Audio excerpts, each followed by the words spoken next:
Pod, Robert. I'm Behind the Bastards. This is a Robert Evans about people who aren't nice. Jesus Christ, that didn't work out well. I liked it. Oh, thank you. Okay, well then that's the intro every single day from now on.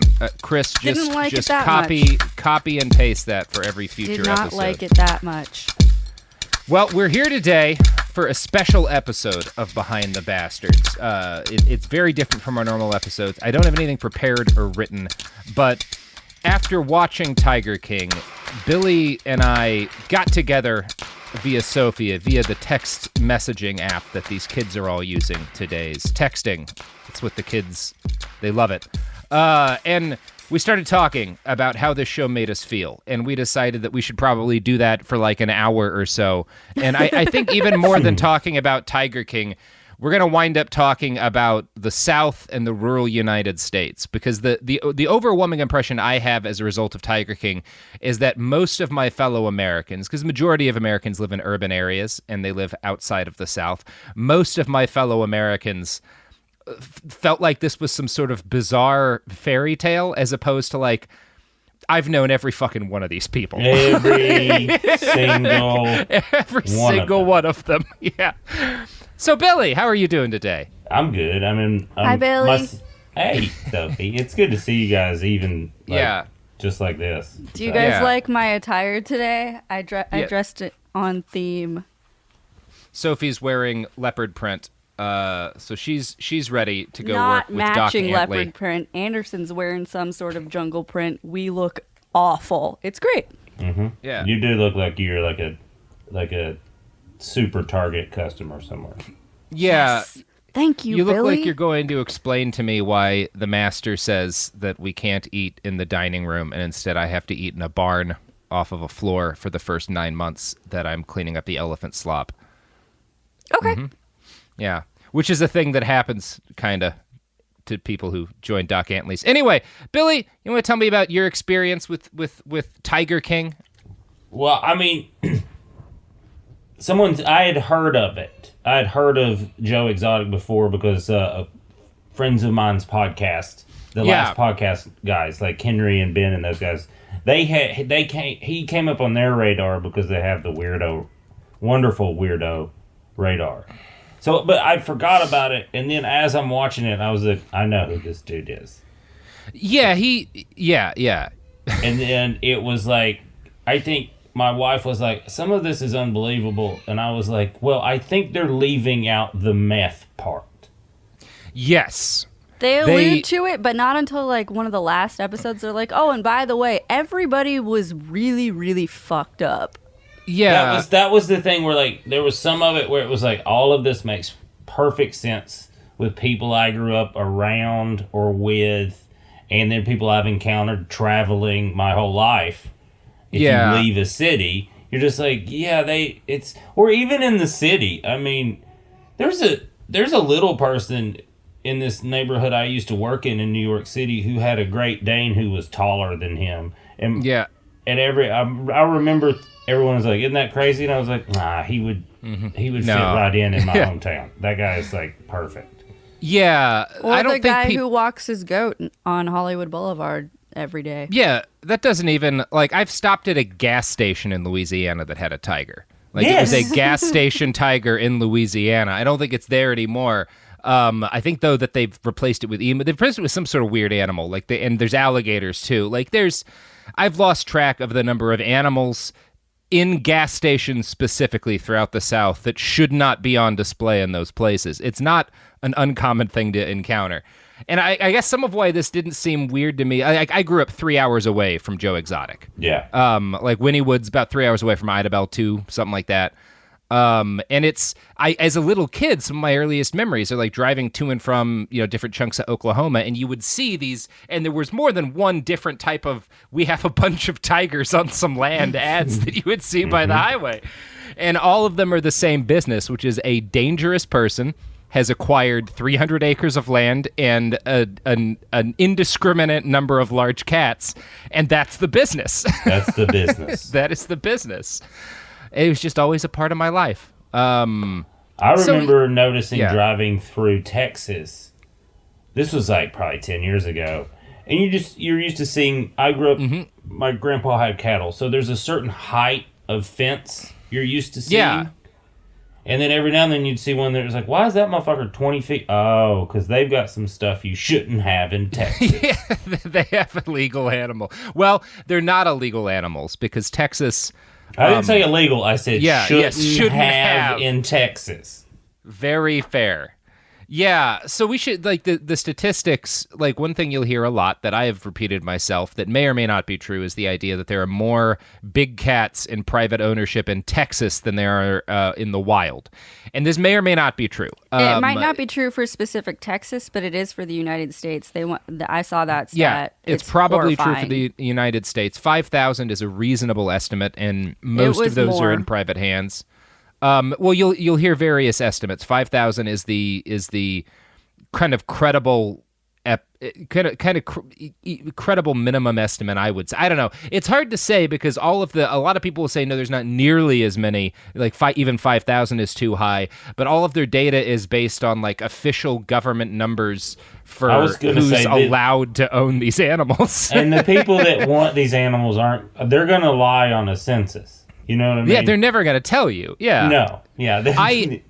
In fucking Los Angeles, California, I got a couple of my tattoos in a tattoo shop that was a former Shark Tank for a drug dealer. Like it was a warehouse that he had converted to his mansion, and the room that later, when he got busted, became a tattoo shop was where his shark lived. Like shit like this. That shark wasn't on a registry.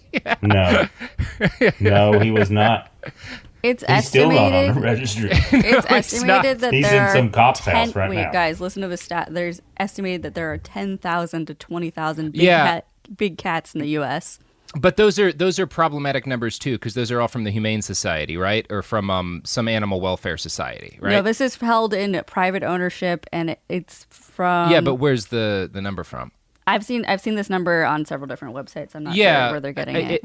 It tends to track back from my research. It always tracks back to the Humane Society or someone similar, which isn't necessarily a bad source, but like also they make their money based off of donations from convincing people that a lot of tigers and stuff are being harmed. So it's like we have no way of knowing. Like the actual answer is that there are thousands of tigers in America, and no one will ever know how many there are or who has them. No, because they're a lot just of people all keep over the making place. them fuck too. Yeah. Yeah, and so we were talking about this a little earlier, and I think I'm of the opinion that in terms of from a legal standpoint, I think Carol Baskin is probably in the right. I think she dotted her I's and crossed her T's. I believe every complaint she has about the humane issues with Joe Exotic's tiger yes, plantation. But that's like saying everything. Yeah. Like legally, everything Dick Cheney did was cool too. Yeah. She's a Dick Cheney type person. Yeah, I think she and Doc Antley and Joe Exotic are all murderers.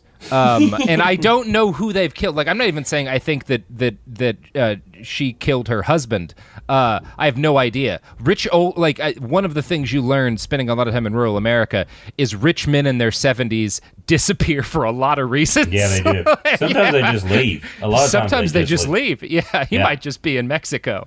They've been thinking about that for 40 years. Like one day I'm going to leave. One of my favorite things that I've read since watching this is what's on her big cat rescue.org about refuting Netflix Tiger King. Mm-hmm.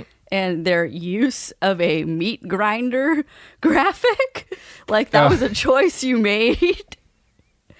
And it's just like a 10-minute video of her husband being like, if Kim Kardashian, you're welcome here anytime. I know you tweeted, like, so do we think Carol's a murderer?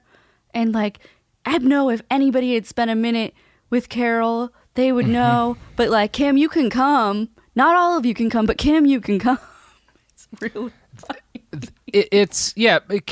Carol is, so there's, I think what I wanted to really get into, even more than specific discussion about Tiger King, is the kind of people that these folks are. Because all three of these main characters in the documentary are part of a classification of human being that exists only in America. And I would broadly describe them all as rich off-grid criminals. Now, every town that is sufficiently in the middle of nowhere has a rich off-grid person, if not more than one. And they fall into two groups. They're all criminals. Every single one of them has committed some sort of serious crimes. There are the non-violent criminals. So these are people who embezzled money, who committed tax fraud, who stole a bunch of money, who were in the drug business. And they're awesome. If you can hang out with those people, do, because they have cool shit. Technically, what I did was steal from the church. That is technically what I did. Yes. Fuck it. I did embezzle $100 million from a church. But you could... Fuck it. Yeah. And they always have weird animals, and they're often very nice people, and they have cool houses, and you can shoot on their land, and a lot of them rule. They are fun until they are not. That's who these people are.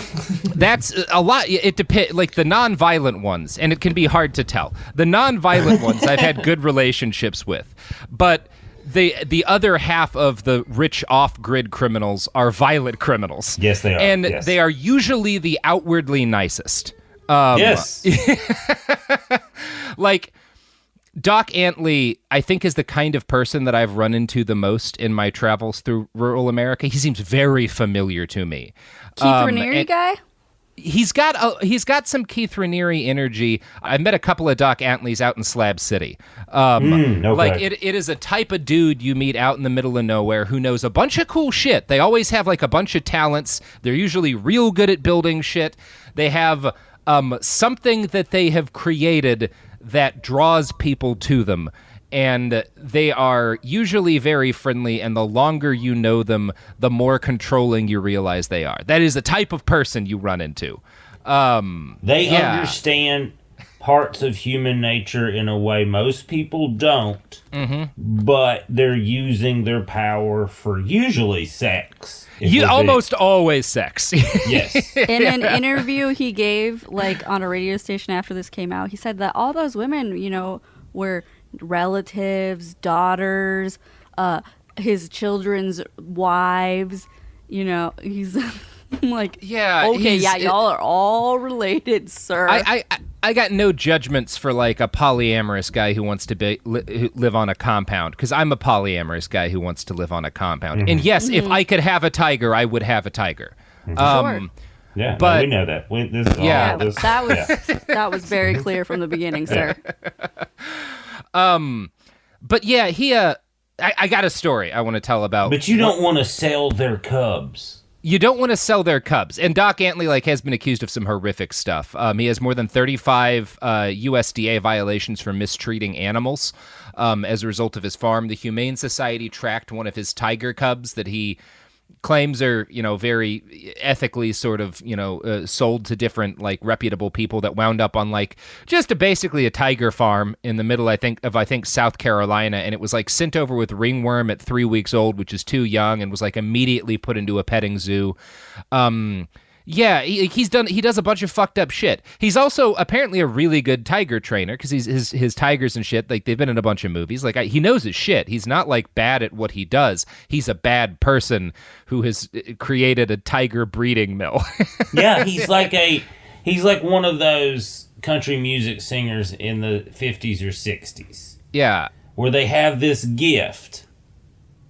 Yes. And they use their gift for, like you said, mostly usually bad money stuff or bad sex stuff. That's what, because they realize I have this thing that attracts people and I can get them to do what I want and then move on to the next. Yeah, everyone has talents, but most of us don't have a talent that is so specific and desirable that we don't have to ever learn anything else. Yeah. And if you are good at making tigers like you and keeping them alive and training them and stuff, because of, number one, the fact that there's money in that, and number two, the fact that people lose their fucking minds around cats, which again, I lose my fucking mind around cats. I can't think straight when I've been to the places where they have little baby tigers, and it short circuits your fucking brain. I understand how these women get stuck in this for years, because if I would put up with a lot of shit to get to play with baby tigers every day.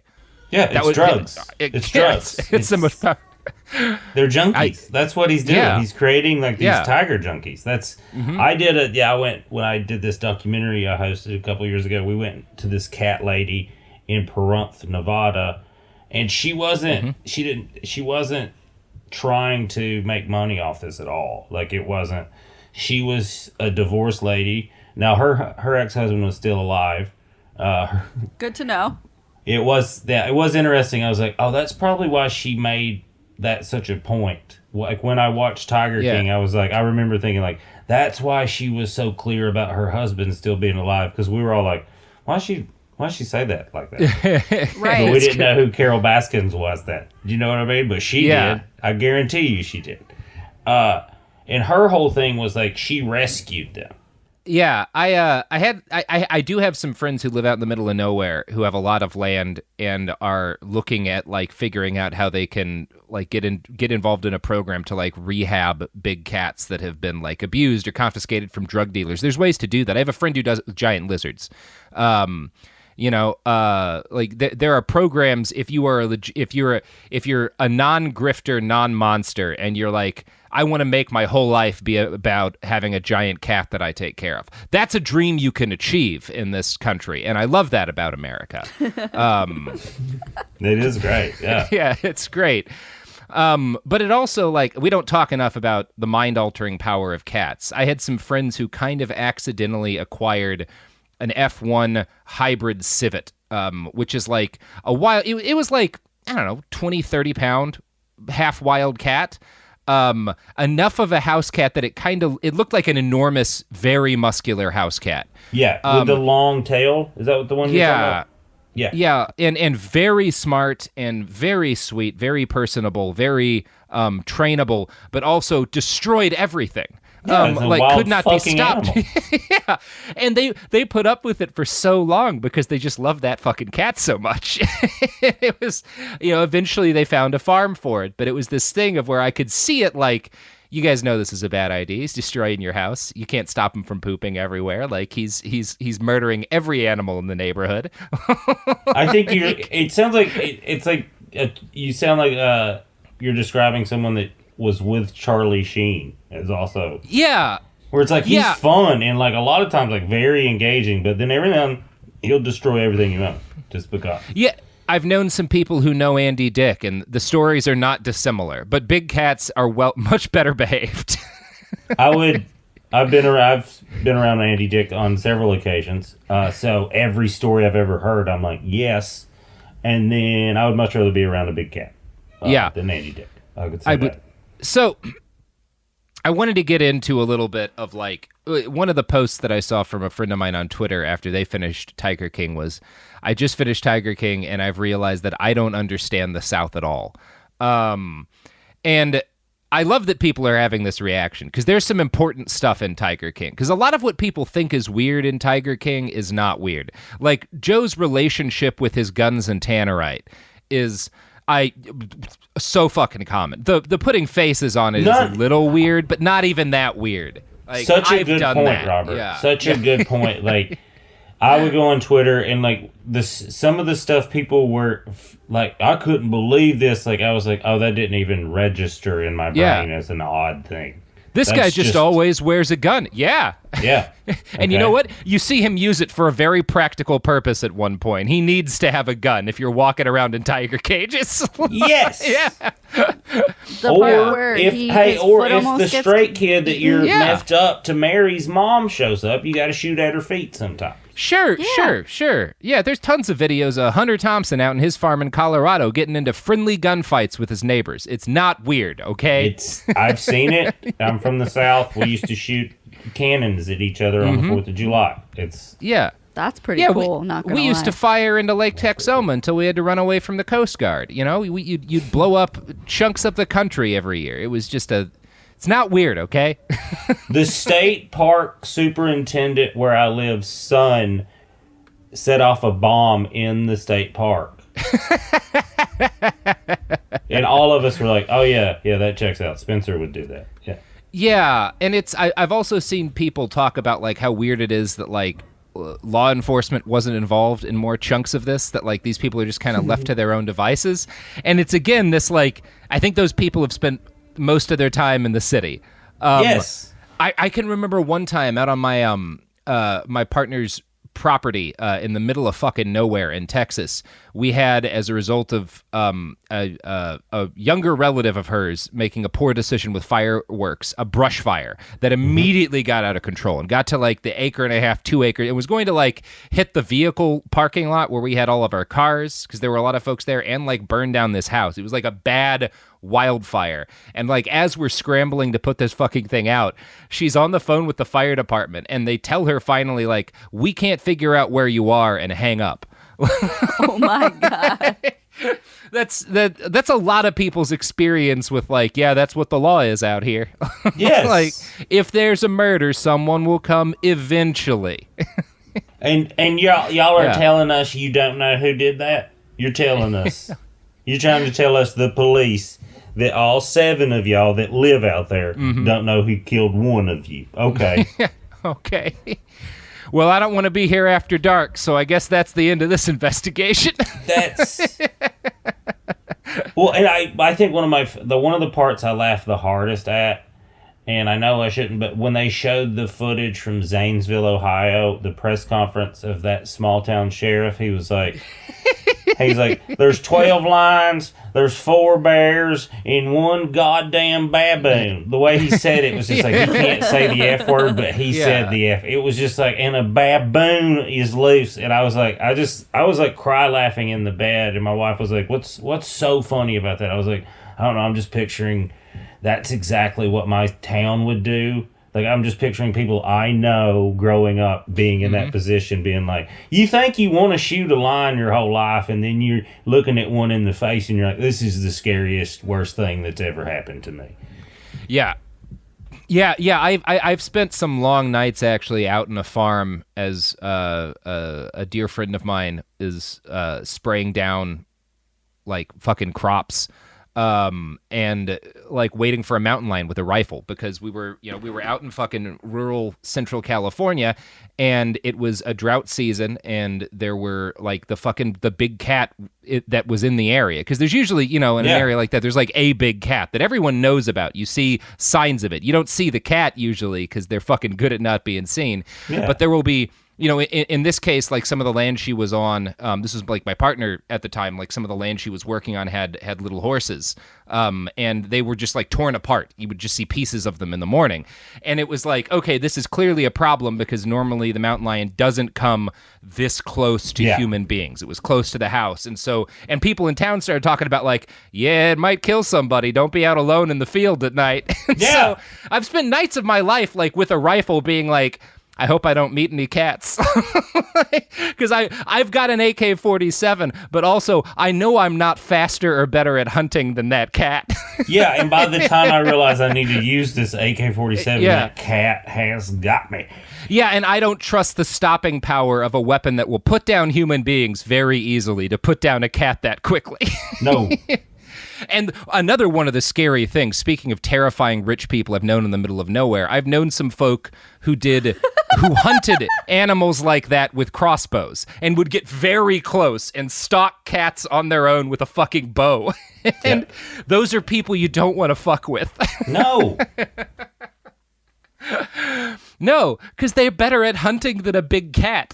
Yes. And they're getting something out of it a cat doesn't. Yeah. And they're I will not say which state this person is. I will not say their name. I will say those were not legal cat hunts. No. No, of course not. Robert, do you know what else is not a legal cat hunt? You know what won't illegally hunt mountain lions? No, what? Well, unless it's the Coke Industries. Charles Koch cannot get erect without bathing his penis in the blood of an infant mountain lion. And that's on record. He talks about that openly. So this is consider this legally binding, Koch lawyers. There's a reason he chose Wichita. Mm-hmm. So. Absolutely, it is the masturbate with cat blood state. Mm-hmm. That's what they call Kansas. Here's some ads. Services.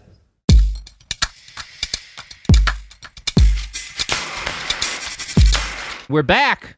And I kind of wanted to move to telling some stories, Billy, because I think we both have stories of kooky folks we've met out in nowhere who I kind of, my goal with this is like, I'm glad that people are enjoying Tiger King. It is a fun show. I enjoyed it myself.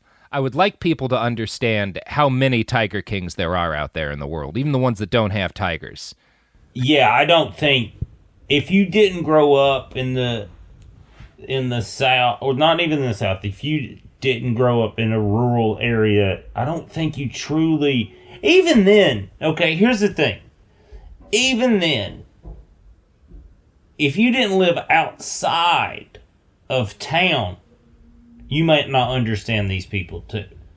I think that has something to, like, because like even where I'm from, because of where I lived out in the quote unquote country part of my rural county, I was still like a country. There were like people that lived in town, we considered them city kids. Yeah, and that I think that is a part of it. Like there's rural, and then there's like fucking nowhere, you know? Yes. Yeah.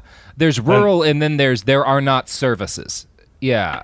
Yeah, there's rural, and then there's where your buddy's dad, who's a game warden, tells you not to go. Yeah. Yeah, there's if you cross onto the wrong line, they just shoot people because they got pot fields out there. Yeah. Yeah. Yeah. Yes. Yeah. Yes. Yeah. So I was out nowhere adjacent, and one of those I was in a rural town that was kind of bordered by fucking nowhere. This would have been 5-6 years ago with my partner at the time, and it was around Thanksgiving, and we were out on the town walking around, and she had an Israeli Air Force shirt on. It was not a political statement. I don't think either of us were. Yeah, it was just she liked the logo on it. It's a shirt she'd had for years. So she's wearing the shirt, and a guy picks it out, and he's like, "Hey, you know, it's good to see somebody else who likes Israel. You know, I was in the IDF," and we were like, "Oh, cool." And we talked for like 10 minutes, and he invites us over to his house for dinner for the night. And this is a guy, late 40s, early 50s, something like that. Does not sound Israeli, sounds very American, but, you know, there's a sizable number of American, like, born, you know, Jewish folks who went to Israel, served in the IDF, came back. That's the thing that happened. So no alarm bells yet, just like this nice guy who invites us out to his farm. So we drive out about an hour and a half from the town, maybe less, but we drive out quite a ways from the town to get to this guy's house. And this is the middle of the fucking mountains. And we are, like, his house is at the foot of one mountain that's maybe 5, 6, 7,000 feet. And then there's a 14,000 foot peak, like, kind of a couple of miles back. So he is in some fucking rough country. And he's got this gigantic, beautiful stone ranch mansion that's like it's still to this day, like, from the outside, my dream home, like made out of like clearly 100-something years old, made out of like beautiful like stonework, and then there's this like massive complex of pastures and pens and like a ton of horses and cows on land. It's just this amazing ranch setup. And so we're like, oh shit, we're gonna meet. Like, I love meeting cool people who own compounds in the middle of the woods because you get to do fun shit on them. So we think this is that. So we meet this guy. We head into his house, and the first thing we notice is that there's no furniture in his house except for in one corner of one room. The second is that one of the empty living rooms is filled with bags of marijuana, which is not that weird for us, but it also makes it clear, like, oh, okay, this is not like big bags a normal residence. He's probably 60 to 100 pounds, you know, that was just kind of sitting out. So not like the biggest operation in the world, but he's clearly running a pot farm that's not tiny, you know? Yeah. And it's also clear that, like, oh, you don't really, like, you live here, but you don't really live here. This is a bit of a trap house, you know? Yes. Like, but the other thing that we notice is that the one corner of the big living room that has furniture has, like, a couple of couches and then probably 500 or more different kind of knives and swords. And this is the thing. You know me. I love knives. I have a ton of knives around me. There's knives hanging up on my walls. I'm always surrounded by knives. I'm not going to judge a man for owning knives. These were not the kind of knives that that a reasonable person owns. Do you remember Bud K catalogs? Yeah, vaguely. It's like all of the knives that look like they were from like a low budget horror movie where they're like like Wolverine claws that you can stick on your fist, or like these like curved daggers made out of, and they're all made out of like shitty steel, and they all break, and they all look like something that like a bad superhero from the 1990s would have like welded to his body, like toy knives. And he has like 500 of these all stacked in a corner of the room around his couch. And so that's weird, but he's very nice, and he brings us in and he introduces us to his child bride, which is when things get problematic. So again, this guy is in his mid-40s to early 50s maybe. His wife is not a day over 18, and they have clearly been dating for a while. Oh. And it becomes clear through conversations that she is not in contact with her family. Yeah, this is my wife I'm raising. And she cooks us a lovely dinner, and I bet sure as hell she does, yes. Mm-hmm. Uh-huh. And doesn't talk much. And he's very polite and tells us about his mom, who was some sort of great hero in the Israeli army. And it was all lies. It was very clear that it was all like, no, your mom didn't kill 60 guys in this one fight during the, like, it just didn't happen. Like, you're just lying about a person who isn't real. And he repeatedly, the thing that got to be really unsettling is he would repeatedly, every time, like, you know, I try to be polite to human beings. So every time, like, his wife would, like, bring in food or, like, would refill a drink, I would thank her, or I would thank him when he was, like, bringing in. And he'd be like, every time either of us thanked him, he would be like, you know, not enough people show respect anymore. That's what I like, is seeing respect. People need to, like, that's what makes someone a good person or not, is showing respect. And it was such a constant thing he brought up to where I was like, oh, something horrible happens in this household when you two are the only ones here and she doesn't say thank you. Like, and he had big Doc Antley energy, and I never got what his full grift was, but he invited us to live with him by the end of the night, which is not the first time that's happened to me. It's actually happened quite a lot, because again, and this was a thing, my partner and I at the time had this habit of being met by weird people in the middle of nowhere, and they would invite us into their lives, and we would say, yeah, sure. And then things would get horribly uncomfortable. And that time we were just like, as soon as we got in the car, like, no, this guy lives too far out in the middle of nowhere. He could make us like we just need child bride. Lose this guy's number and never come back here. So I don't know what was going on there. You often don't learn the whole story, right? You never know the whole story. If you're smart, you never learn the whole story. That's something I learned. I mean, just doing touring your whole adult life, you do, especially in your 20s, because you're looking for adventure more than you're just going through life. Especially if you're stand-up, because you're like, I need some stories. So early on, I would say yes to people after, you know, I would go places you're not supposed to go. And it only happened a couple of times. But there was always weird animals. Yeah. Always. Very often. Now, reptiles are pretty common. That normally didn't throw me off, but like there would always be like the time I remember where I was like, "Oh, I'm never doing this again." Was these people I talked about pot, and they're like, "Hey, do you want to smoke afterwards?" And I was like, "Sure." So I got in the car and went with them, and then it was like there was a snake, and then they had weird rodents. But as pets. Define weird. Like ferret type rodents that weren't. Do you know what I mean? Like where I was like, I don't know what those are. Something. Sure. It's like it was very clear that they went to some effort to acquire animals people don't normally have access to. Yes. Yeah. Yeah. And then by smoke, they pulled out heroin. And I was like, oh. Yeah, baby. Okay, I can't. And I was like very polite. And I was like, that's not what I meant. I thought it was pretty clear on stage in front of 300 people that I just smoked pot. And they were like, we thought you were speaking in code because you called it dope. And I was like, maybe one. No. It was just like, but then, like, that wasn't even the weirdest part. It was those weird rodents. I kept thinking that was the key to me. Yeah. That was weird. Like, I might have sat there and watched them smoke heroin, but the animals, where I was like, I don't understand what they had. This has to do with that, and I don't like that. Yeah. This is uncomfortable to me. Yeah. My favorite weird animal stories is my great uncle. I remember this was like I was 5 or 6. I remember this so clearly. He had caught a raccoon, like he had a bunch of coon dogs. So he did that. I thought the dogs were cool, like a bunch of beagles and a couple actually coon hounds. And they were cool.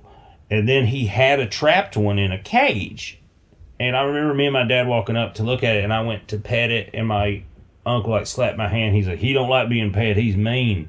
And I remember saying, then why do you have him as a pet? And I remember the look on my great uncle's face, like that had never occurred to him. Well, yeah, he's shocked. Like, is there an option besides having this angry animal in my home? He's like, I caught one. I didn't shoot it. I caught it. So I was being nice. And I was like, what? I was never just being 5, being like, let that fucker go. He doesn't like that. Growing up, my aunt was dating a fellow who had a huge number, and this was in suburban Texas, had a shocking number of exotic reptiles, and he had a shark in his suburban house, like a nurse shark.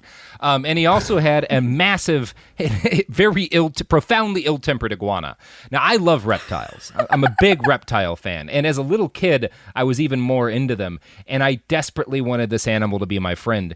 And he had to sit me down and explain to me, like, when I got this animal, it was already an adult. It is not hand-trained, and it will kill you if it gets out and you get close to it. That tail can break a grown man's thigh bone. He would smash you into bits. And then it got out like 3 days later when we were watching his house for him. And his parents had to come over, and there was like all of the adults in my life were basically like wielding broomsticks to try to knock this animal into like a box that they could lock it into and then throw the box in the cage. Is this? Wow. Yeah. Why do you have this thing? As an adult, I wonder, why would you continue to own an animal that hates you that much? That hates you. Yeah, profoundly hates you. I get having an animal that's indifferent to your existence because fish are fun, but hates you. Yeah. I don't know. I was messing with that. I remember messing with the liger. This guy had when we went to the cat lady, her husband brought out this liger cub. And oh no. We thought he was kidding because I didn't know they were really real because of Napoleon Dynamite. That's what I thought. Right. You know what I mean? Yeah. So, like, literally, when he's like, it's a liger, and me and the sound guy were like, this fucking asshole. And then as they're shooting B-roll, I went and looked it up, and I was like, dude, they're real. They are real. So then I start messing with it, and it's about the size of, like, a big Labrador Retriever. Do you know what I mean? Which is a cool size for a cat. Because, like, that's a fun dog to mess with, too. Like, you can kind of waller with it. And I was, like, messing with it like I would a dog, like, with its mouth and all that. And then the guy goes, stop that.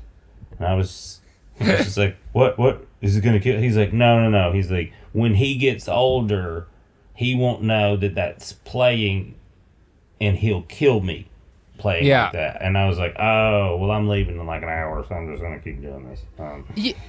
Animals like that are kind of like the weird people you meet out in the woods, in that you have to have very strong and sturdy boundaries in order to keep them successfully without getting killed by them. Yes. But there's, I don't know. It's a healthy respect, I think. Yeah. Like we had this girl lived in our back house for a while, and she had a hairless cat that she rescued. Nope. And that was mean cat. Yeah. To attack everybody. Well, one day I walked in there when we were first getting used to it, and it was just me and the cat came at me, and I was raised on a farm.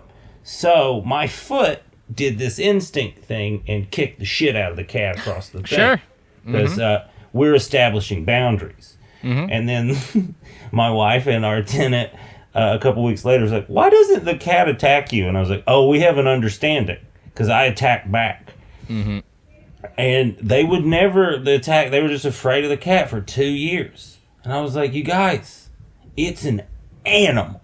Yeah, there's a certain level, and I think you have to grow up around animal. Like, I grew up on a cow farm. That was a lot of my earliest memories. Like, it wasn't, we owned the farm. They weren't our cows. Somebody else basically licensed the farm. But, like, it was my backyard was like 150 acres full of, 100-something head of cattle and these 2 bulls that were pinned up separately, that bulls were. And, like, the only like, warning I got from my parents was, like, don't get close to the bulls because they'll kill you. But it was also just like, go do, like, you have a dog. Like, the dog is expected to keep you alive. Go out and wander around in the field. And there's a level of, I was maybe 6 the first time I saw, like, the severed head and spinal column of a dead calf. It was because some sort of animal was murdering calves in our yard, and then my dog found it in the morning and dragged it out to show us and was like, "Look, guys, look what I got!" This is crazy. So happy. There's free food back there. Yeah. This is such a good day. Why do you guys look so sad? This is great. This is the best team thing ever. Yeah. It was just laying there. This, to your comment about just sort of like responding to an animal attacking you with, like, yeah, you fucking kick it. You know, like, you kick it. There's a level of brutality is the wrong word because brutality implies that it's pointless. But there's a level of acceptance of physicality that is sometimes violent with animals that comes with growing up in the country. Yes. There was a thing, again, on my, like, my former partner's land out in the middle of nowhere. Like, they had a farm, and every now and then they would shoot a coyote on it. And in order to keep the coyote away from the other coyotes away, you would hang the dead coyote up as a warning to the others, because they're smart enough. They know what, like, that means. Like, they see the corpse of a coyote hanging above a barn, and they're like, oh yeah, don't fucking go near there. Those people will kill you. It's just like a thing that you do. That I think. It's communication, and it's nature's communication is more aggressive than a lot of city-dwelling people understand. Yeah, I see it like one of the things that frustrates me and actually makes me laugh. It used to frustrate me. Now it just makes me laugh. It still frustrates me. Is in LA you see, because vanity is such a problem here, and aesthetic is what people are going for. They like the look of a certain dog. Yeah.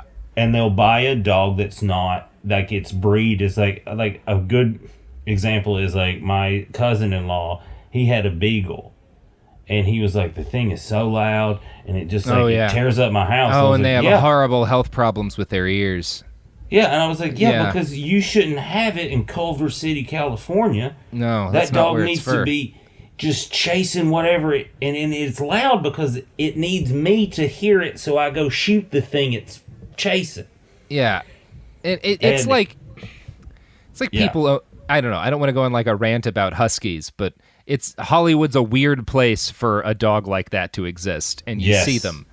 But it's also like. Yeah, there's 2 kinds of people who will tell you that their dog is a wolf. It's people in, like, fucking Portland, Oregon, who want to seem cool and just have a perfectly normal husky dog, and then it's people out in the middle of nowhere who are telling you, don't go into that fenced-in yard. That's where we keep the fucking wolf dog. And that's a wolf. That's a wolf. Like, oh, that's a wolf. You can't have him inside. He just destroys things. He will eat his way. He will get bored and eat his way through the wall. Let me show you what he did to the last wall when we let him inside before. Yeah. We tried to domesticate him, but then we realized evolution hadn't domesticated him yet. So we keep him outside now. Turns out he's just a 180-pound monster that we keep in the yard. If we're being real honest, he allows us to keep him. That's what it is. That fence won't hold him. If he continues to not eat the children, we'll keep feeding him. We're good. We're good.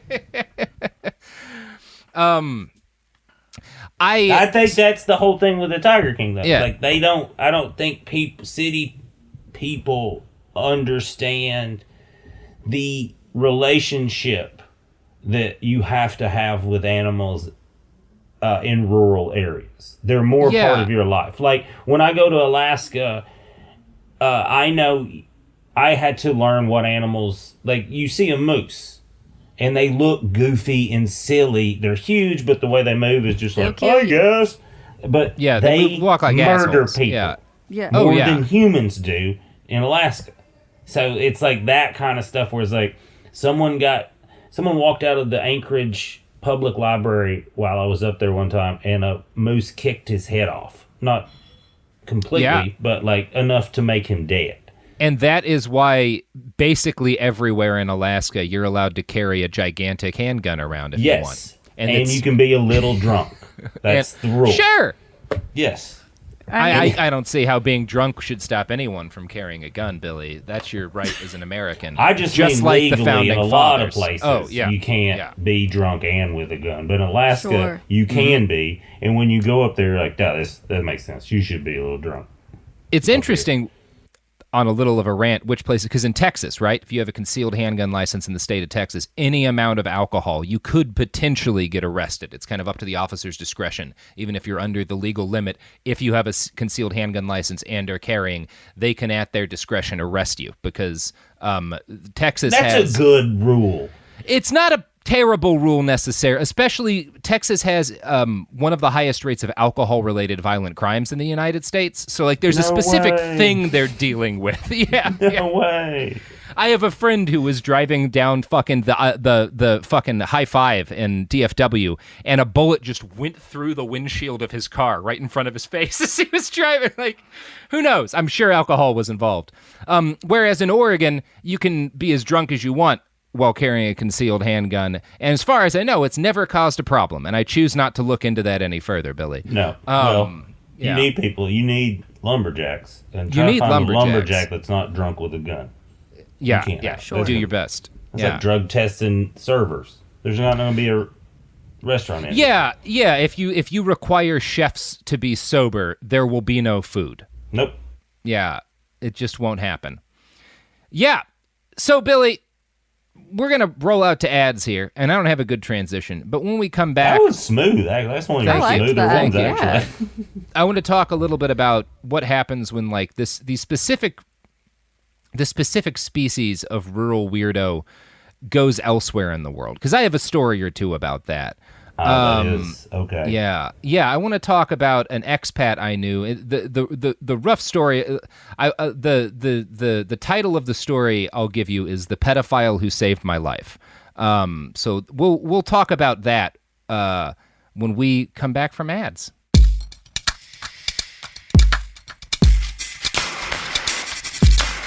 Okay, we're back. What if Billy? it's just Jared? What if the pedophile who saved your life was just Jared Fogle from Subway because you just lost a lot of weight eating? He was a little bit like if Bhagavan Antley was a pedophile, which he might in fact be. But if he was, that name doesn't help. There was a weird Hindu mystic connection to this guy. Billy, take my money for that joke. So we're talking about, like, the weirdos, like, because the kind of people who are the focus of Tiger King, and the kind of people that I think I certainly find really charming about rural America, like, is part of what draws me out to the middle of nowhere, is meeting these weirdos who are too weird. They couldn't live in a city. They just it wouldn't work. You know? Right. The most normal guy in the entire docuseries was that Mario guy that was sentenced to 100 years behind bars. Yeah. Which one? Yeah, he's a nice guy. The guy in South Florida that had the compound and he wouldn't let people in. Oh, the guy that Scarface was based on? The Scarface guy, yeah. Scarface I liked that guy. He seemed like a good guy. he was the most normal guy in the entire thing, and he was the guy that was sentenced to prison for 100 years and then got out after 12. My friend Brooks Whelan, a very funny comedian, said that about. He was like, yeah, the guy that based Scarface on, he's not even interesting enough to be in this documentary. Exactly. And I was like, that is true, because he's pretty smart.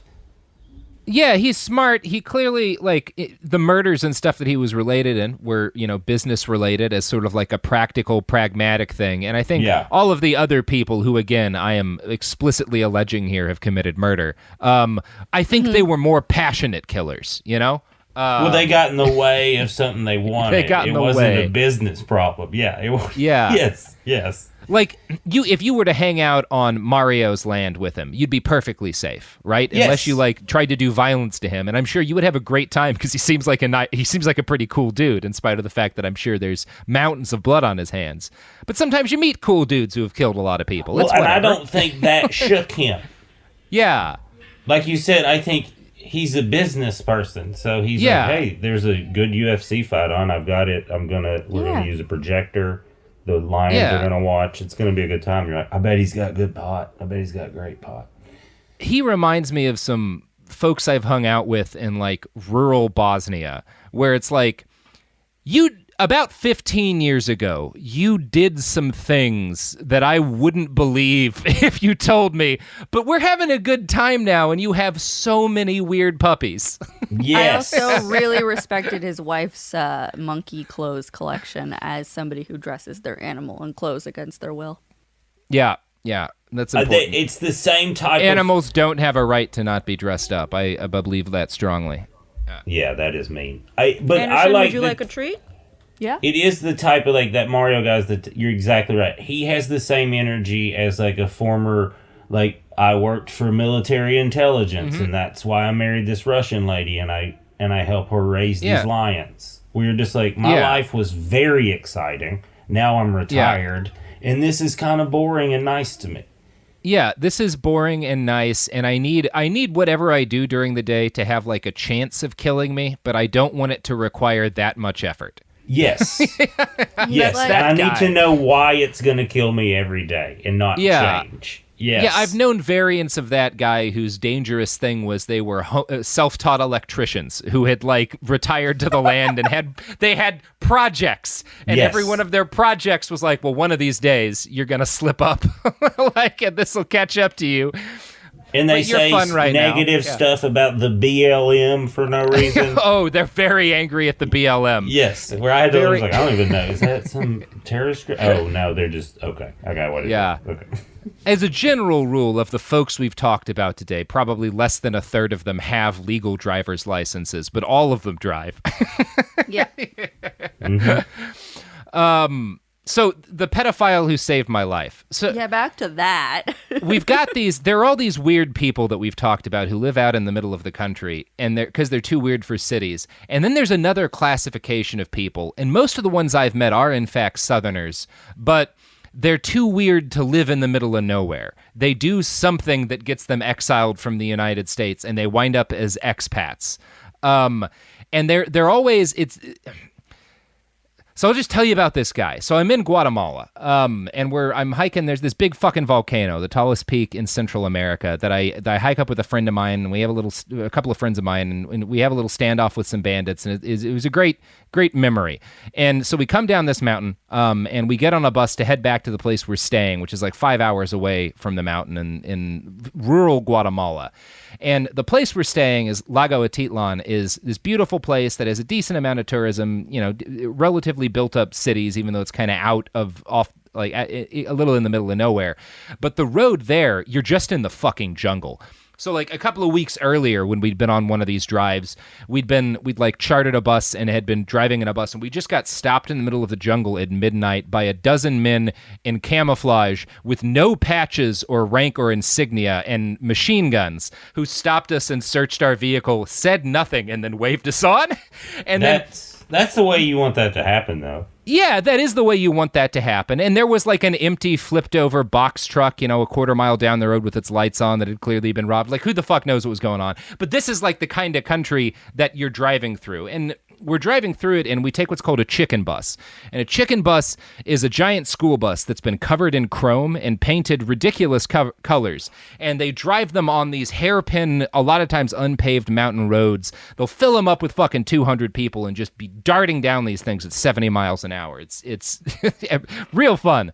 So we're taking this chicken bus, and there's aside from my friends and I, it's my partner at the time, her girlfriend, and my friend Josh, and we're all in this car, and we're the only other we're the only other white people other than this one French Canadian girl who's seated up front, and everyone else is a local.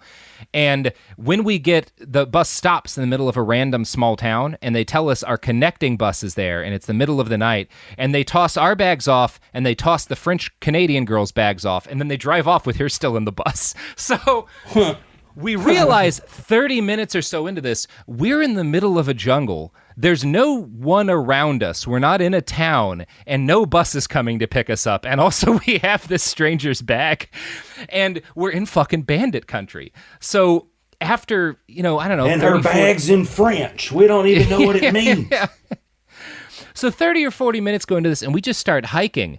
And it's a kind of situation where, like, yeah, this could go really, really badly. Like, we're in the middle of nowhere. We don't even really know we have a vague direction for where the town we're going is, but it's probably at least a 5-hour hike away. We're just in the middle of nowhere in the jungle in a foreign country. And as we're hiking and, like, terrified as to whether or not we're ever going to, like, figure out how to get to where we're trying to go, this Range Rover pulls up. And sitting in the front of a Range Rover is a dude who looked like the Dilbert guy. He was a... Can I interrupt? Yeah. Land Rover or Range Rover? Land Rover. Okay. Because the Range Rover, that's even more like, where the fuck you got a Range Rover? No, this was like a real, like, this wasn't like an LA mom Land Rover either. This was I was just thinking like NFL wife. Like, I got you. Yeah. So he pulls up, and he's like this Dilbert Scott Adams looking motherfucker. Like, he's thin, and he's bald, and he has a very, like, gentle Arkansas accent. So he pulls us. So he pulls over by the side, and he asks, like, very politely, "Do y'all need a ride?" And we're like, yes. What are the odds that we run into this American in the middle of someone like we can talk to and very easily explain where we're going? And so we pile into his car, and he's like, "Oh, it's great that y'all are heading to Atitlan. I'm headed there myself." And then he picks up a bag of raw meat of an indeterminate type that is sitting, like, by my feet in the front seat of the car, and says, "I'm going to go sell this to my friend Paul. He runs a hotel in the town."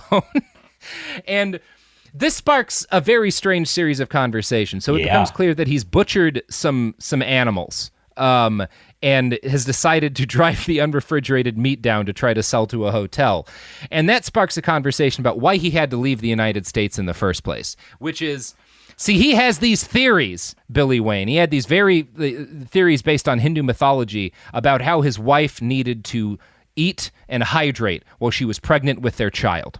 See, this is when I would have been asleep in the back, and I would have woke up being like, "Keep going, go on." Yeah. So what's happening here?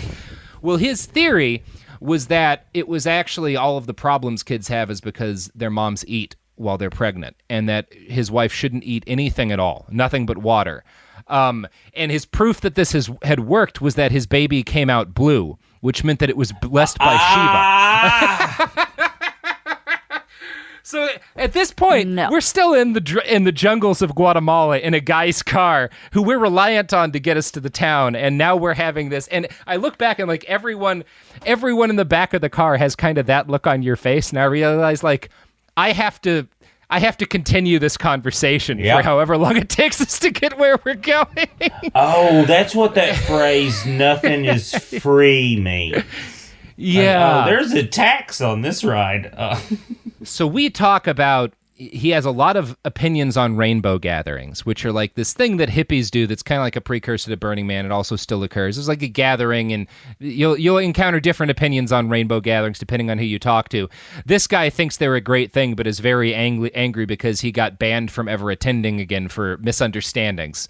And it becomes very clear that the misunderstandings are consent-based, and also very clear this is a lifelong pattern for this guy. So we're as we finally do get close to town, which I was happy to hear. And as we get close to our hotel, and our hotel is, the guy who ran it was another creepy expat, but a British expat, so not dangerous. Not at all. And not at all. He had like 4 wives, but it was fine. I mean, it wasn't fine. One of them, like, anyway, he wasn't this guy. I'm sorry, they would make leaps in their stories. You'd be like, "Oh, there's some parts I think they're leaving out." Yeah. Okay. Yeah. That's okay. Like, so what just happened right now? Continue. So we roll up to the hotel, and he's like, so Paul doesn't like to talk to me anymore, but I need to sell him this meat because it won't survive the trip back. Could you convince him to buy this meat from me? Which I have to try to do because he's given us a ride. I was going to say, you this is like hearts and minds. You got to. And I do, and Paul does not want to buy the meat. And the guy hangs out in town, sleeping in his car for another couple of days, trying to sell this meat to people. And we had a couple of local friends. Paul's like, I know who sent you here. I know who sent you. Yeah. Oh so gosh. the next day, we're out like walking around town, and we see this guy and say hi. And one of our local friends, we had a couple of friends who are like actual like Guatemalan locals. He sees us talking to this guy. This is a dude we drunk with a little bit. He was the security guard at our hotel, so we would hang out at night and have a couple of beers, and he would let us shoot his gun into the air because every night he would shoot his gun into the air, so people knew a guy with a gun was at the hotel. So that guy communication. Sees us, that's what we're talking about. Sold us pot too. He was a great dude. He sounds fun. He was awesome. He comes up to us after we say goodbye to this fellow, and he says, and notably, he looks less friendly than he ever has before. And he very carefully asks us, "Is that man your friend?" And I say very clearly, "No, not really. He just gave us a ride last night. I don't really know him." And he said, "Yeah, well, that guy has done some very bad things to some of the kids in this town, and we're going to run him out of town tonight, and if he doesn't leave on his own, like, he's going to go by other means. And you probably shouldn't be seen talking to him." So that's my story of the pedophile who saved my life. It's not as exciting maybe as it sounds, but it was a fun 2 days. Well, and then you gave him some extra time in town. So Not on purpose. No, that's what I mean. But like he saw you guys and was like, "Oh, this is a little. This is my grace. Ticket in." Yes. Yeah. This is because these guys are mad at me because of my misunderstandings. I don't know. I love weirdos. Like, obviously, I don't love that this guy has been leaving a trail of broken lives and had to flee the United States because he definitely poisoned his kid, who he assured us his kid was doing great and a genius, but No, he's not. No. No, what he did was malnutrition. That's what he did. What you did was malnutrition, and you are the kind of expat who just can't ever come back home. Yes. Yeah. Oh, man. Yeah. It was fun. There are like those places though, like where like it just made me think of like a friend of mine was touring the world doing stand up, and he was like, I called him, and I was like, "Where are you at?" And he's like, "I'm trying to get out of," and I'm not going to say the islands he was in the South Pacific or Southeast Asia, but he was trying to, because he was like, "I just realized the guy I was staying with is not as cool as I thought." I was like, "Why?" And he was like, "Well, he said he's not allowed back in South Africa." And I was like, "Yeah, man, you should go right. You should. I'm gonna hang up right now. I don't want to be talking. You know what? That's not super easy to get banned from South Africa." That's what I told. I was like, they're pretty loose on what you can do there. And he's like, "No, I'm aware." You need to have done a very specific kind of bad thing to get banned from South Africa. Yes. Yes. Yeah. Yeah, and that's, he was like, no, and he said it so casually too. I was like, "Yeah, you gotta go." Mm-hmm. Yeah. I wound up kind of slightly beholden to some folks like that over the years because like I was always working while I was living on the road, and so it was critical to me to have internet access. So sometimes you just have to be good friends with whoever owns the business with the best internet access in town. And sometime it was like there was this other guy who owned a bar in Guatemala who was a former highway patrol officer from Arizona, and said that one of the first things he told me when I met him was like, "I used to be a highway patrol officer in Arizona and I can never go back now."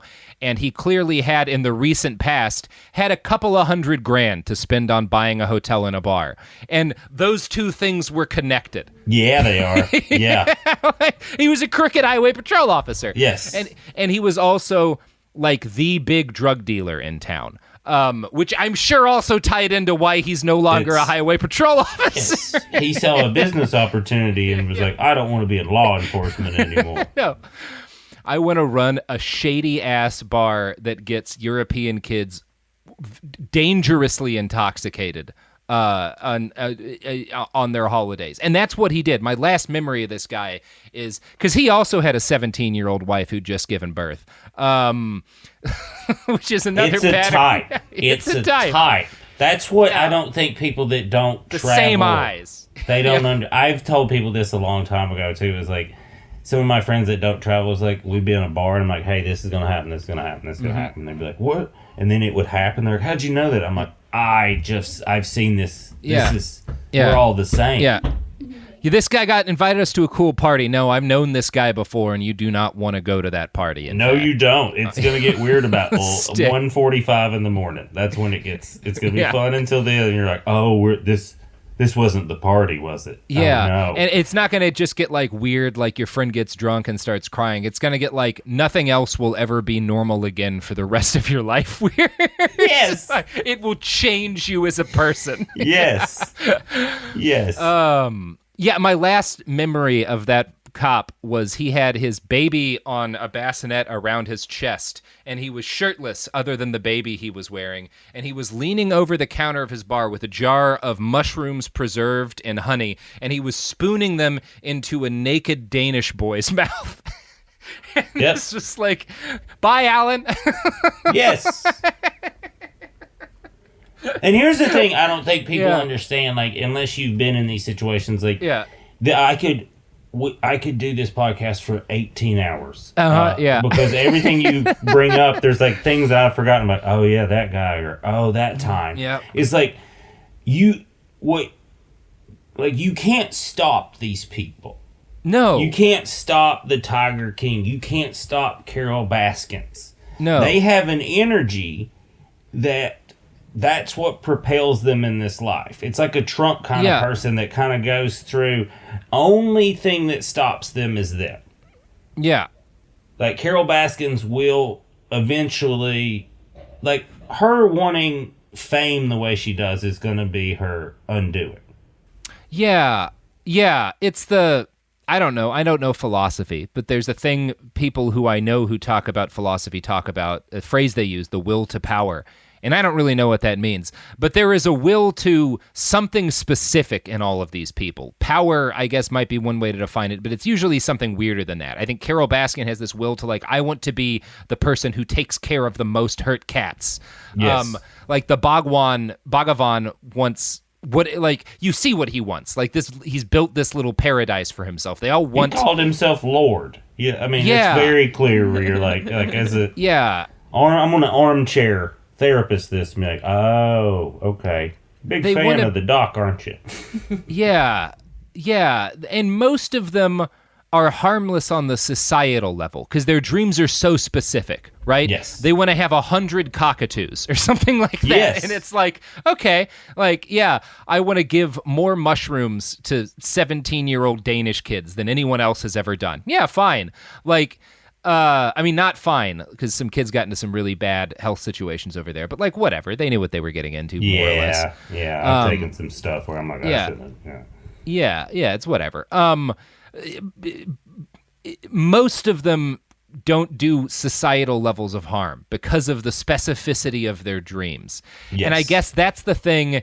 The ones that can be fun to hang out with and that can give you cool stories are the ones who have a weirdly specific dream. But also sometimes that dream is to see what happens if they don't let their wife eat while she's pregnant.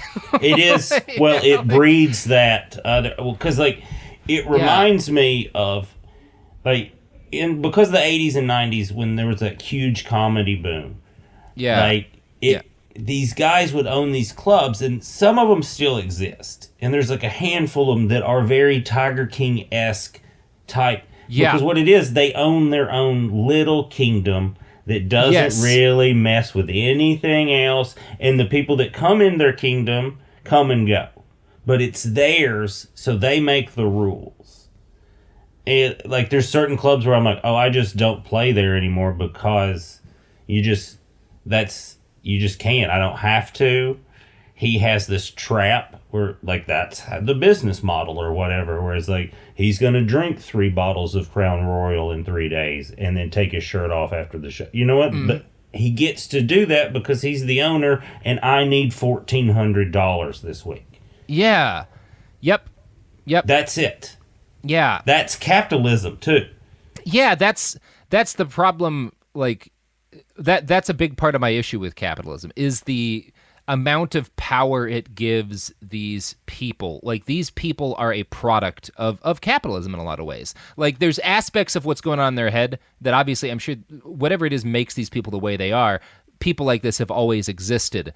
But the fact that they are able to hold money over other people is, at the end of the day, what makes almost all of them able to do the bad stuff that they do. Because that gives them power over people. And it is this, the problem isn't, it's not necessarily a bad thing to want to live on a compound in the woods. Because I have a fond dream, Billy. I have several Zillow properties. Mm-hmm. Yeah, and getting to shoot off my porch and ride ATVs with my friends and maybe keep a tiger or two and some alligators, right? Well, who doesn't want a couple of alligators? The way things are looking, yeah. I think a tiger or two might just end up on our property. It's possible. And what's the harm? The problem is that they build like these fiefdoms that are based on this very strict hierarchy that is them. And the only thing that really matters, they're all cults, right? Even if there's no religious, like, all of the people in Tiger King are cult leaders. Yes. That guy I met in his fucking ranch in nowhere, California, was a cult leader. He just only had one member, but he was hoping that he would get 2 more. Yeah. That's what it is. And it's, if we discarded capitalism tomorrow for a more ethical system, they would still exist, but it would be harder for them to do what it is they do. Yes. It would be more. It would take longer, and it would be a Carol Baskin situation. Yeah. Where you have to volunteer, and then this tiered, because they're all wonderful manipulators. Yeah. All of them. Because that's what they're doing to the animals. Is they're manipulating these base animals. They're manipulating these animals on this base thing. Like, you want food, you gotta do this, you gotta do this, and that's what they're doing to these people that want to be around the cats. Yeah, and that's why my motto is never trust anyone with a well-behaved dog. Just anyone who can train a dog is a dangerous, manipulative person. That is I'm taking a strong stance against the training of dogs here. Some of them. Yeah, it's a bit that doesn't have any legs, but sometimes you say like things. A German Shepherd is like, you can't really control one. They say they're very smart, but they, like, everybody I've ever talked to is like, every now and then they just go nuts, and you're like, well, then. It's like, that'd be like if you're like, yeah, I have this machine gun. It's pretty great. Every now and then it just shoots for no fucking reason. It usually only fires when I pull the trigger. That's a little bit like owning a Taurus, actually, but or certain Remingtons, unfortunately.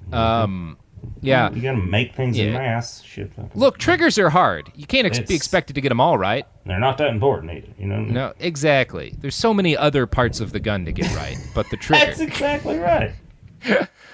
Oh, Jesus. Well, Billy, I feel like, you got any other stories you wanted to make sure to drop out on this one before we roll out from this special episode? So special. I'm trying to, there's not like, I went to the people in Nevada. That was one that stood out because she was a big cat, and that was a very specific type of human being.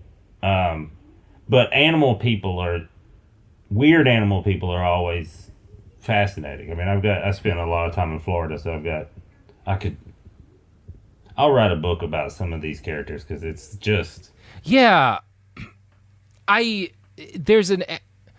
know that I am profoundly driven to meet and hang out with these kinds of people in my life, and it has caused me to make a number of decisions that if my life were a movie, I would have gotten murdered very quickly. Oh, like, I have regularly been like, oh, I'm in a cabin in the woods and there's a dangerous person showing me his antique gun. Okay, like, I let a drunk native girl in our cabin in Alaska at 5 in the morning. Oh boy, yeah. I mean, I eventually got her out, but the next day I told people about it, and they yelled at me. They were like, "Oh, that could have been terrible, because everyone's armed." I was like, "I don't know, it was snowing, it was cold, I don't know." They're like, "Nope, just leave her." And I was like, "Okay, all right." Just because like you're not supposed to let strangers into your cabin at night? Yes. Yeah, okay. Yes.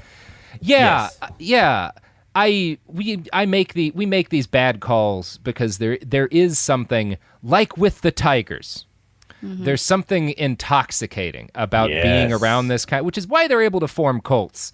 And the healthy amount to be around them is just long enough to realize they're profoundly dangerous, and then you leave with a story. And I'm sure, yeah. You just nailed why I love the show. It's because I've been around all these people, and it's scary. But when I'm watching them through the television, I can turn it off, and it's just funny. Yeah, this won't be a problem for me. For me. For me. Yes. Yeah. It will be a problem. It is a problem. For me. Yeah. On a societal level, it's a problem. And it's Can I a ask you problem another? for a lot of individuals. Huh? Yeah. Can I ask you another, just a quick, when did you realize meth was such a part of it? Because they don't tell you till later, but like, when was it clear? Oh, when I saw the boyfriend's teeth, you know? Yeah. That was a pretty clear, like, okay, that's. I mean, there's also like Joe's general demeanor. Yeah. You can tell when people have been abusing methamphetamine for a long period of time because of their speech patterns and the way that they move their body in a lot of ways, and in a way that kind of like their emotions within a sentence will arc. That's when he's on the 4-wheeler chasing that tornado. I was cry laughing. And I was like, they've got to talk about him being on drugs. I was like, that's someone on drugs. Yeah. And my wife was like, well, I don't know. People, the tornadoes happen there a lot. And I was like, yeah, they do. And that's why people don't chase them on fucking 4-wheelers. They do happen a lot. They know not to do that. And I think the thing people have to understand about methamphetamine as it relates to these folks is that it isn't the cause of the behavior. In the same way that if you start a gasoline fire, the gasoline doesn't cause the fire. The lighter causes the fire, just like any other fire you light. But the gasoline alters the character of the fire in certain predictable ways that can be dangerous. Yes. Yes. Yeah, there are certain barriers nature has put in front of that human being that meth is like, we'll just get rid of those. Yep. I've only done meth once, and it wasn't crystal meth. You know, it was in its pill form, and that was about enough. You know, it. I can see how you can lose yourself in it, because what it really does that I imagine would be most addictive is it makes it so much easier to tunnel into a task. Like that thing people talk about that state of flow. Like that, like fucking, you know, everybody in Silicon Valley is trying to figure out how to like hack your brain so you can be in a flow state and produce more. Meth is a shortcut to that in some ways. And I was in one of the most blissful flow states of my life, filling up 120 gallons worth of 5-gallon gasoline cans, shirtless in the back of a truck in rural Texas. And I was not taking the proper safety precautions, but I loved every minute of that. You getting it done. Yeah. It's that, and it's that Joe lived his life in a state of flow until he wound up in prison because he was not thinking about certain consequences. No, he was not. No, that is that flow is like, I know friends of mine talk about the sipping that syrup, that codeine syrup. Mm-hmm. Oh yeah. Like, and they talk about like, is a comedian friend of mine, and he was like, I was rapping and flowing, like it was unbelievable. I was like, oh, so that he's like, your brain doesn't work until you start talking, and then it's the sharpest thing you've ever, like, you're the sharpest you've ever been when you talk. And I was like, oh, that's why rappers, he was like, that's exactly why rappers use it. He's like, because it channels this thing. And I was like, it also causes seizures. He was like, that's why I had to stop doing it. Yeah, it's that fucking DXM. Mm-hmm. Yep. Oh, it's just boy. fascinating, because that's what we're all trying to get to, is that. Yeah, and I think that drugs and the kind of people who can make us feel like we're on drugs are the most dangerous thing in the world. And they're also pretty fun. So Yeah.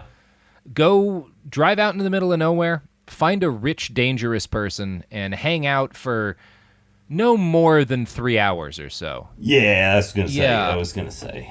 Yeah. Yeah, treat them like it's like Vegas is 3 or 4 days. Treat it that kind of person like 3 or 4 hours.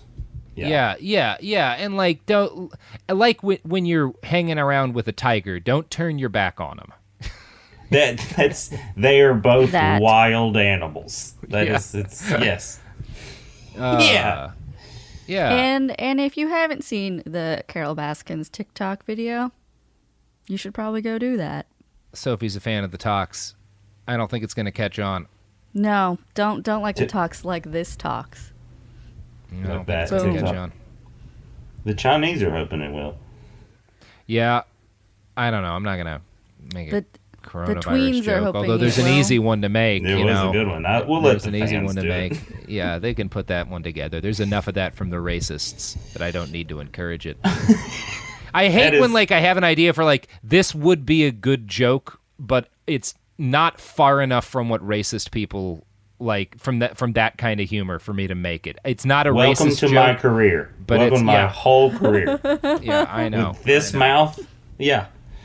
Yeah. I could sell that joke. Gotta be I'm gonna have careful. to sell that one. I can't do it. I'm gonna have to sell that one. That's a lot of We did eventually, just as a coda to the story of the pedophile who saved me, we did eventually, we got into contact. So like the next day when we were in town, like the Ayudante, which is like the assistant bus driver, like found us and got the woman's bag. And like we'd reached out to her on Facebook that night because we found her info written in the bag.